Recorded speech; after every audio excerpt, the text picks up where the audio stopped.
बोलो श्री राम जी सरकार की जय। आपदाम भरतारम दातारम सर्वसंपदाम लोकाभिरामं श्रीरामं भूयो भूयो नमाम्यहम्। रामाय रामभद्राय रामचंद्राय वेदसे रघुनाथाय नाथाय सीताय पतये नमः। बोली राम जी सरकार की जय। बोले लक्ष्मण जी महाराज की जय। बोले अनंत बलवंत हनुमंत लाल की जय। आइए धर्म में तल्लीन प्रवृत्ति सभी रामायण के श्रोताजनों, आप सभी लोगों का बहुत बहुत साधुवाद। और आप सभी लोग इसी तरह हमारा सहयोग करते रहें। रामायण को श्रवण हम आप लोगों को कराते रहेंगे और इस वाल्मीकि रामायण की अनेक कथाएं हम आप लोगों के सामने प्रस्तुत करेंगे। और आशा है कि आप लोगों को ये कथा जरूर अच्छी लगेगी और पसंद आएगी। और सभी लोगों से मेरा निवेदन है कि राम जी के नाम में जरा भी कोताही ना करें। भगवान राम ही हमारे आधार हैं, मूलाधार हैं और यही सारी सृष्टि के संचालक हैं। और इनके चरणों में अपना समय जरूर व्यतीत करें। सारे दिन आप कुछ भी करें पर प्रातः और सायंकाल भगवान का स्मरण अवश्य करें। आइए रामायण में श्री वाल्मीकि रामायण के 40वें सर्ग में प्रसंग आप लोगों को श्रवण कराएंगे कि सगर के पुत्रों के विनाश की सूचना पाकर ब्रह्मा जी देवताओं को शांत करा रहे हैं। सगर पुत्रों का पृथ्वी को खोदते हुए कपिल जी के पास पहुंचना, और कपिल जी ने जब उनको देखा तो रोष में आकर के सगर के 60,000 पुत्रों को भस्म कर दिया। यह प्रसंग आप लोग श्रवण करेंगे। देवताओं की बात सुनकर के भगवान ब्रह्मा जी ने कितने ही प्राणियों का अंत करने वाले सगर पुत्रों के बल से मोहित एवं भयभीत हुए उन देवताओं से कहा कि हे देवगण, यह सारी पृथ्वी जिस भगवान वासुदेव की वस्तु है, उनकी जागीर है। सारे सृष्टि के संचालक हमारे वासुदेव भगवान ही है और सारी पृथ्वी उन्हीं का भाग है। और भगवान लक्ष्मीपति, यह लक्ष्मी जी उनकी रानी है। वे ही सर्वशक्तिमान भगवान श्री हरि कपिल मुनि का रूप धारण करके और निरंतर पृथ्वी को धारण करते हैं। भगवान कपिल मुनि ही हमेशा पृथ्वी को धारण करते हैं। और महाराज की जो धर्मपत्नी है लक्ष्मी जी, वो भी उनके साथ में रहती हैं। और पृथ्वी का भेदन है तो प्रत्येक कल्प में होता है। श्रुतियों और स्मृतियों में आए हुए सगर आदि शब्दों से यह बात स्पष्ट हो जाती है। इसी प्रकार दूरदर्शी पुरुषों ने सगर के पुत्रों का भावी विनाश भी देखा है। और ब्रह्मा जी का यह कथन सुनकर शत्रुओं का दमन करने वाले 33 देवता बड़े ही प्रसन्नता के साथ में और आए उसी स्थान पर पुनः लौट गए वापस। ये बात सुनकर के सगर के पुत्रों के हाथ से जब पृथ्वी खोदी जा रही थी, उस समय उससे वज्रपात के समान एक भयंकर शब्द सुनाई दिया। इस सारी पृथ्वी खोदकर तथा उसकी परिक्रमा करके वे सभी सगर पुत्र पिता के पास खाली हाथ लौट आए। जब उन्होंने देखा सारी पृथ्वी खोद डाली और खोदने के बाद भी उन्होंने अश्व को नहीं पाया, अश्व को कहीं भी नहीं ढूंढ पाए, तो फिर वापस आकर के जो है सगर जी के पास आए और उनसे कहा कि हे पिताजी, हमने सारी पृथ्वी छान डाली, सारी पृथ्वी खोज ली और बड़े ही बारीकी से हमने पृथ्वी का शोधन किया, लेकिन हमको कहीं अश्व नहीं मिला। पिताजी, हमने सारी पृथ्वी छान डाली, देवता, दानव, राक्षस, पिशाच और नाग सब बड़े बड़े बलवान प्राणियों को मार डाला हमने, बहुत बलवान प्राणियों को हमने धराशायी कर दिया। फिर भी हमने ना तो कहीं घोड़ा पाया, ना घोड़ा हमको दिखाई दिया, और ना घोड़े को चुराने वाले का ही हमने कोई पता लगा पाया, ना ही हमको अश्व मिला, ना ही वो चोर मिला। अब हाथ जोड़ करके बोले सगर से कि हे पिताजी, अब आप ही मेरा मार्ग प्रशस्त करें, आप ही हमको कोई उपाय बताएं ताकि आपके कथनानुसार हम वहां पर जाएं और अश्व को खोजें, उसकी खोज करें। पुत्रों की बात को सुनकर के सगर उनसे बड़ा कुपित हो गए, क्रोधित होकर के बोले कि आप लोग 60,000 पुत्र हमारे, और आप लोग जाकर के अश्व को नहीं ढूंढ पाए। मैं मजबूरी में बंधन में यहाँ पर बैठा हूँ, मैंने संकल्प ले रखा है, नहीं तो मैं जाकर के जाता और अश्व को अवश्य खोज करके लाता है।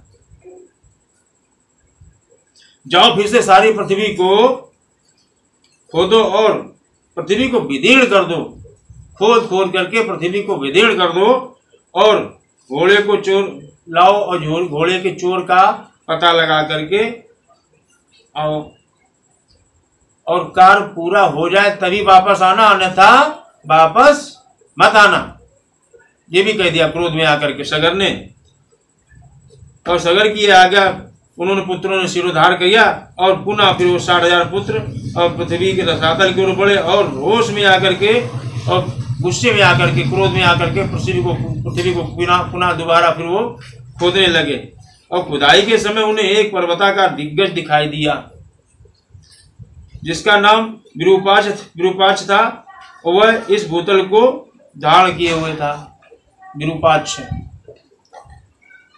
महान गजराज विरूपाक्ष ने पर्वत और वनों सहित संपूर्ण पृथ्वी को अपने मस्तक पर धारण कर रखा था। बहुत विशालकाय गजराज, और उन्होंने जो है इतनी चीजें अपने मस्तक पर धारण कर रखी थी। और वह महान दिग्गज जिस समय थककर विश्राम के लिए अपने मस्तकों को इधर उधर हटाता था, तो एकदम भूचाल, भूकंप आ जाता था, पृथ्वी डगमगा जाती थी, जो विश्राम करने के लिए जरा भी सर को हिलाता था।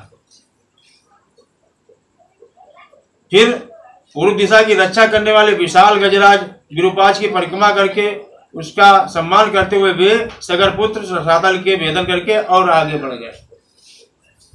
उस विरूपाक्ष गज के पास जाकर के देखा और उससे मिले, उसको प्रणाम किया, परिक्रमा करके फिर वो रसातल की ओर और आगे बढ़ गए, पूर्व दिशा का भेदन करने लगे। इसके बाद पुनः दक्षिण दिशा को खोदने लगे। दक्षिण दिशा में भी उन्हें एक महान दिग्गज हाथी दिखाई दिया, उसका नाम था महापद्म। महापद्म नामक उनको हाथी मिला, और वो भी महान पर्वत के समान ऊंचा विशाल का बिल्कुल गजराज था, और अपने मस्तक पर पृथ्वी को धारण करता। उसे देखकर राजकुमारों को बड़ा आश्चर्य हुआ। सगर के वे 60,000 पुत्र दिग्गज की परिक्रमा करके फिर क्या हुआ कि फिर वो पश्चिम की दिशा की ओर भूमि को भेदन करने लगे, खोदने लगे। पश्चिम की दिशा में जाकर के भूमि को खोदने लगे, और पश्चिम दिशा में सगर पुत्रों ने महान पर्वताकार दिग्गज सोमनस का दर्शन किया। सोमनस नामक गज उनको उसका दर्शन किया, और उसकी परिक्रमा करके फिर कुशल समाचार पूछ करके वो सगर पुत्र भूमि खोदते हुए उत्तर दिशा की ओर जा पहुंचे। फिर उन्होंने उत्तर दिशा की तरफ प्रस्थान किया, उधर खुदाई चालू कर दी उत्तर दिशा की तरफ। और उत्तर दिशा में भी उनको जो है हिम के समान, पहाड़ के समान एक जो है श्वेतभद्र नामक दिग्गज दिखाई दिया, जो अपने कल्याण में शरीर से इस पृथ्वी को धारण किए हुए था। वो उनको दिग्गज दिखाई दिया। उसका कुशल समाचार पूछने के बाद सगर के वे सभी 60,000 पुत्र परिक्रमा करके उसके बाद भूमि को खोदते हुए और अपने काम में जुट गए। इसके बाद सुविख्यात पूर्वोत्तर दिशा में जाकर उस सगर कुमारों ने एक साथ होकर रोषपूर्वक मतलब क्रोध में आकर के पृथ्वी को खोदना आरंभ किया। इस बार उन सभी महाबली जो सगर के 60,000 पुत्र थे, उन्होंने भयानक वेगशाली राजकुमारों ने वहां पर सनातन वासुदेव स्वरूप भगवान कपिल मुनि को देखा। उन्होंने जाकर के देखा कपिल मुनि को खोदते हुए। जब वो पहुंचे कपिल मुनि के पास में, उनको देखा। इस बार राजा सगर के यज्ञ का घोड़ा भी वहां पर कपिल के पास ही चल रहा था। उन्होंने कपिल मुनि को देखा, और उनके आश्रम के बाहर वो अश्व चरता हुआ दिखाई दिया। उन सगर के 60,000 पुत्रों को उन्होंने देखा। उन्होंने क्या कहा, ये देखो चोर मिल गया है, और यही जो है अश्व भी है, और हमारे यज्ञ में ये बाधा डालने वाला, विघ्न डालने वाला ये जो है यहाँ पर आया है। और उनकी आंखें क्रोध में लाल हो गई, आंखें रक्त हो गई, उन्होंने हाथ में खंती, हल और नाना प्रकार के वृक्ष तथा पत्थरों से टुकड़े जो ले रखे थे, खुदाई करते कर रहे थे पृथ्वी की, तो वो जो है बड़ी तेज से, बहुत तेज ललकारा सगर को, चिल्ला पड़े उनसे और बोले कि चोर ठहर जा, रुक जा धूर्त, तू मेरे अश्व यज्ञ के यश को चुरा करके यहाँ पर आकर छुपा है। तू जानता नहीं कि हम महाराज सगर के पुत्र हैं। उनकी बात सुनकर भगवान कपिल को बड़ा रोष आया। क्रोध में आकर के, आवेश में उन्होंने क्या किया, कपिल मुनि ने बड़े क्रोध में आकर झल्ला करके और हुंकार भरते हुए, और प्रभावशाली महात्मा कपिल ने उन सभी सगर पुत्रों को तरफ देखा क्रोध में कि नाहक ही हमको ये ललकारे जा रहे हैं, नाहक हमको ही ये उल्टा सीधा बोलते जा रहे हैं। तो उन्होंने उन सगर के 60,000 पुत्रों को तत्क्षण उसी समय भस्म कर दिया। 60,000 पुत्रों को कपिल मुनि ने उसी समय भस्म कर दिया। बोलो कपिल मुनि भगवान की जय।